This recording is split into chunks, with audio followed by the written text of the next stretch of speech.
And welcome everyone. Thank you for joining me here on Rugged Outdoors Guide. My name is Pete, and today I want to talk to you about something super important. Now, usually things that I talk to you about I think are super important anyway, but today probably maybe even more so. You can step it up a notch because this has to do with your personal safety, but maybe even your life. And that is a way to communicate with authorities to come rescue you if you should have a problem in the backwoods. When you're camping, canoeing, kayaking, you're gone for a couple of days or even a couple of weeks, and I'm talking anywhere in the world, whether you're hiking or you're on a big boat in the middle of the ocean, but more specific to what this channel is all about, we're talking about kayaking and canoeing trips and hiking in the wilderness. You kind of would like to have something that you can communicate with the outside world should something happen to you.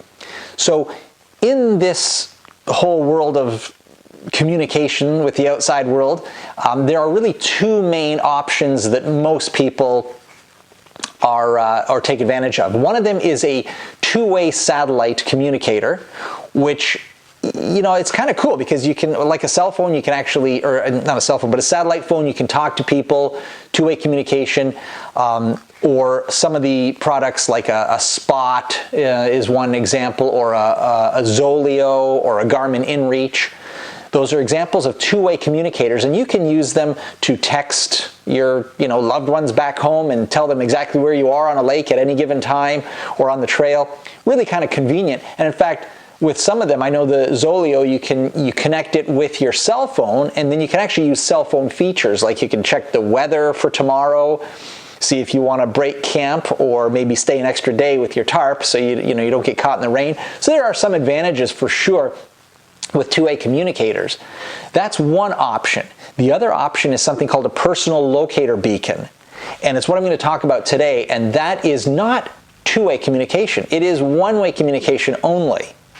But when you compare the two, I mean, there are some advantages and disadvantages of both, but for me, the Personal Locator Beacon, it was a no-brainer. That's the one I'm going for. Even though, yeah, my wife would like to, connect with me and, on an hourly basis, probably when I'm on a solo trip. But still, I went for the PLB, and I will tell you why.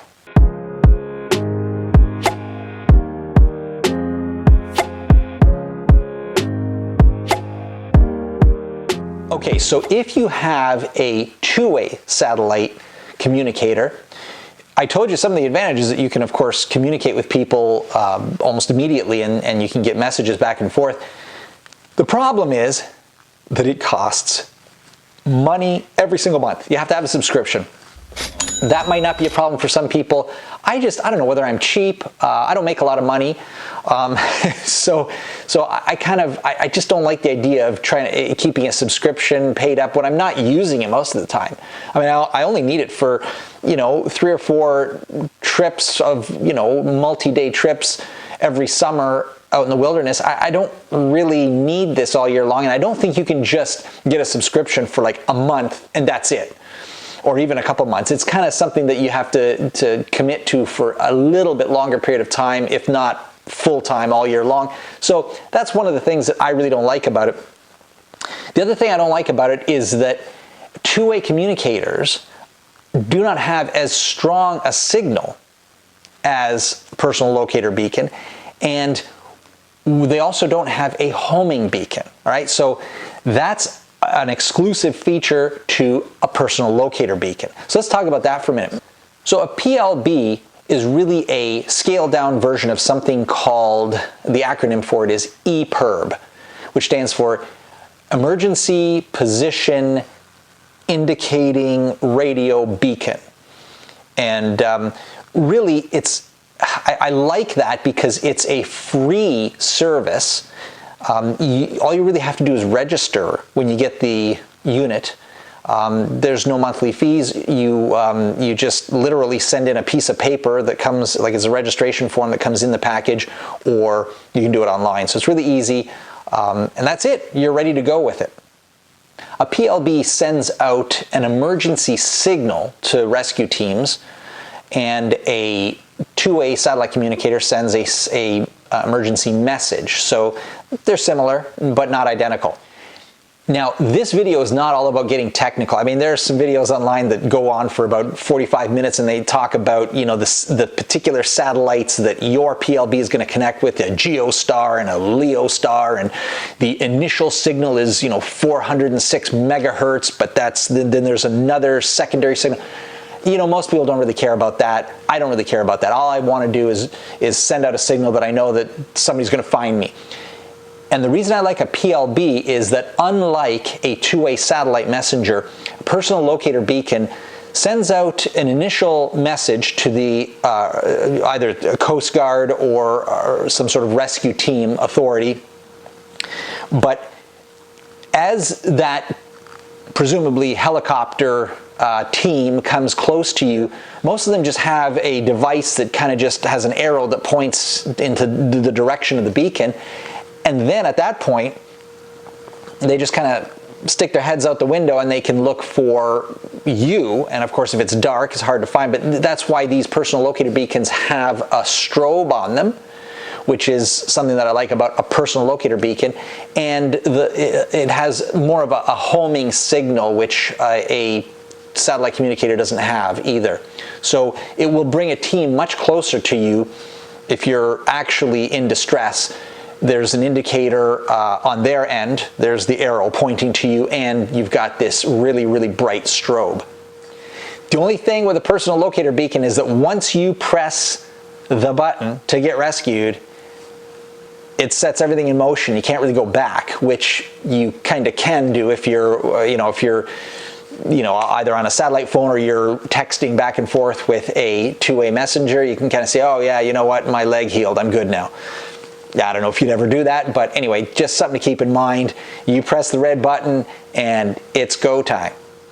A couple other unique features of a personal locator beacon is that it's something that's good for about 5 years. Now, there's a couple of different companies that make these, and the one I'm going to talk about today from Ocean Signal is I like it because, again, I like to stretch my money as far as I can, and its battery is good for 7 years. There's another company called ACR that makes personal locator beacons, and it's probably the best known in North America. It's great. I got nothing bad to say about it other than a 5-year battery. It's got a 5-year battery, which is fine, but what if another company said, we have the world's smallest personal locator beacon. Oh, and by the way, the batteries are good for 7 years. So again, you can see why I went the direction I did. But anyway, it doesn't really matter. Just get one of them. They're all going to be good, and we'll talk about mine in just a second. PLBs are typically water resistant or even waterproof. The one I have is resistant to like 15 meters down, but you can get waterproof containers. Like if you have it with you and you're actually diving, like scuba diving, it's a great place to have one in case you get disconnected from your boat. If there's no one on the boat, that does happen. There are situations. You would have to have a waterproof canister, but they're just as easy to come by as anything on Amazon. So again, another option for you. I know some people have wondered, a couple of questions about PLBs is like, how long does it take to get rescued if you do deploy the Rescue Me feature? It depends on where you are. I can't really answer that other than to say it's probably no sooner than 30 minutes. You'd be lucky if it's just half an hour. But it can, the strobe itself and the signal is sent out from the unit for like 24 hours. And so anytime in there, it could be many hours, could be over a dozen hours before you get rescued. Okay, the other thing to remember is that if you have one of these on you or someone in your group, if you're traveling with a larger group, make sure that person knows or that you know you only use it in a dire emergency where it's pretty much a life-threatening situation. If it is not, don't do it, must stop it, cut it out, then you can face criminal charges and fines, and you have to cover the cost of the rescue, which can be, many thousands of dollars. Which now brings me to another issue, and that is that I don't hear this much online. I had to research this one out, but what happens if you do ask for somebody to rescue you and you get rescued, and there's helicopters, and there's a bunch of rescue crew, and there's ambulances and all that kind of stuff. Well, who pays for that? That terrified me at first. I'm like, I don't know, maybe it's better for my family if I don't get rescued at all, rather than pay, $50,000 in all sorts of fees. Well, the truth is that depending on where you are, that changes, but there are a lot of states that offer the service for free. It's a government type service, and if you are in a legitimate emergency, you're good. You don't actually pay anything. If it is negligent use, if it's accidentally set off and, too bad for you, or you're, kind of goofing around with it, yeah, you will get charged. I don't know what the costs are, but it's not a good thing, and you can get charged not only money, but fines and criminal charges and all that kind of stuff. So really only use it when you have to, and there's a good chance you won't get charged at all, but you might want, if it matters to you how much you're going to pay if you get rescued, you can do some research on your own. But for me, it doesn't really matter. If I'm using it, it means probably my life is in danger, which kind of means you're probably going to pay whatever it takes to be rescued within reason, rather than saying, I'd rather just die and not pay any money. All right, so the other thing about PLBs is that if you use them for an actual emergency, you pretty much have to either replace the battery or get a new one. Now, the crazy thing about all that is that the battery is not just something you can snag on Amazon and chuck it in your unit for, $10 or whatever it costs.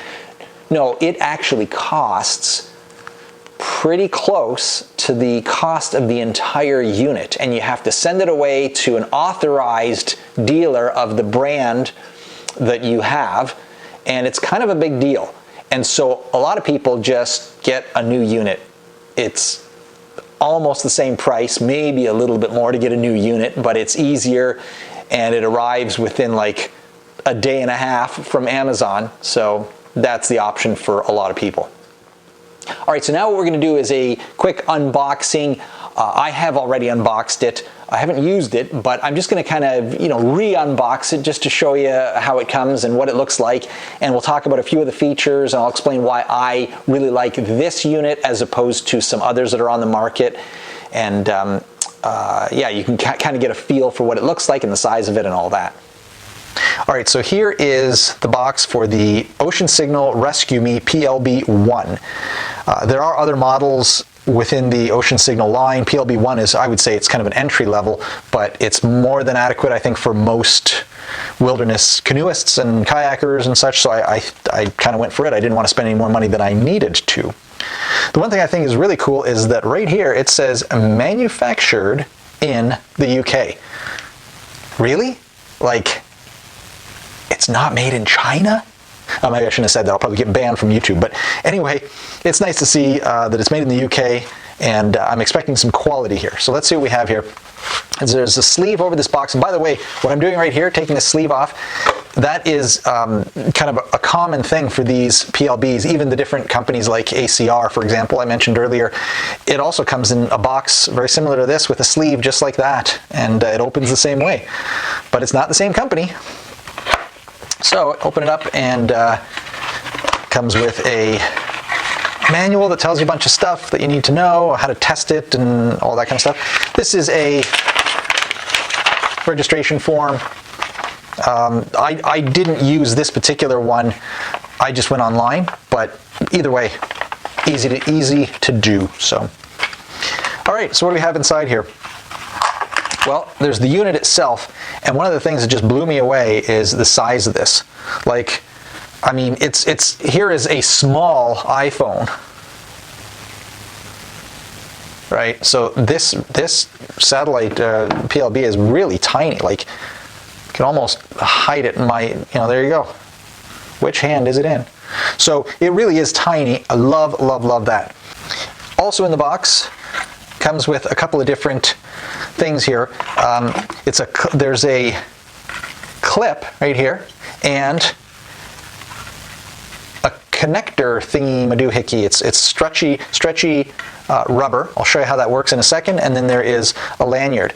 Now, one of the things to keep in mind is that these things, while they're waterproof down to a certain distance, like 15 meters or so, they're not completely waterproof, like if you go skin diving or whatever with them. And the big thing is they don't float. So if this falls in the water, it's going down. So you got to be really careful that you attach it to something that will keep it from falling. But watch this. What you're supposed to do, I mean, you can do whatever you want, but this is kind of designed for this. You put this around part of the clip and then come to the other side. Put it in there. So now you take the clip, and this is kind of tricky because it's on really, really tight. So let me see if I can do this really seamlessly. Oh, look at that, I even had it backwards. There we go.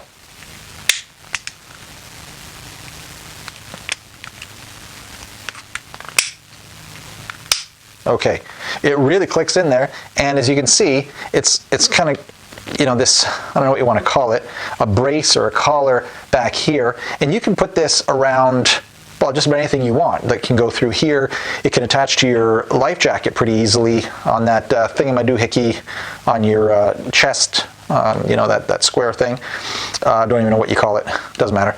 But you can attach this pretty easily to your life jacket, and it's probably a good place to put it because your life jacket obviously will keep this from sinking. But the other thing I do suggest is tying it up. So there is a lanyard that goes with it. So anyway, that's kind of what the unit looks like, and kind of ready to go. When I bought this unit, I did not know that it is literally, I just love this, it is the world's smallest personal locator beacon. The world's smallest. I mean, how cool is that? It's not that it necessarily works better than anyone else's. They don't make that claim, and I don't. But I'm all about size, and I love the fact that it's really, really, really tiny. If you've watched any of my other videos, you know that I kind of go on about being as light as possible on my trips, and that would also include being as small as possible, and all of my gear. So I'm not going to go through all of the features here because that's included in the manual. All right, so you're not dumb. You can read the manual and you'll be fine. But just to kind of give you what you can see here, a brief overview. There's a flap here that's sort of spring-loaded, and when you open that up, there is the red button here that is the one you press to be rescued. You hold it down for 1 second and you're good to go. And there's also a test button. And the test button is, there's two things you can test. And you're supposed to test the signal every month, they say, is not a bad idea. And then you can test the GPS no more than once a year. And it can only be tested, I believe, 10 times before it can't be tested at all anymore. So I'm not going to go through any tests today because it's pretty simple. You just press it and wait for a certain number of lights to flash and all that kind of stuff, again, in the manual. But it also uses a lot of battery power, and I want mine to last 7 years. Yes, 7 years. ACR, 5 years. Rescue Me, PLB1, 7 years. There you go. The other thing that's really ingenious about this, I really like this, is the way this antenna is packaged. With the other units, it gets wrapped around the outside, and you kind of unwrap it and then flick it out. And the units are way bigger. Like, I've seen this one beside a PLB. The PLB is about this big. It's probably like an inch taller. So check out this antenna. It's this little black thing right here. You pull it out. You just kind of pull it upwards. Boom. There you go. It's pretty tall. It's probably about 10 inches tall. And pretty sturdy, relatively, and that needs to be pointing upwards for you to be rescued.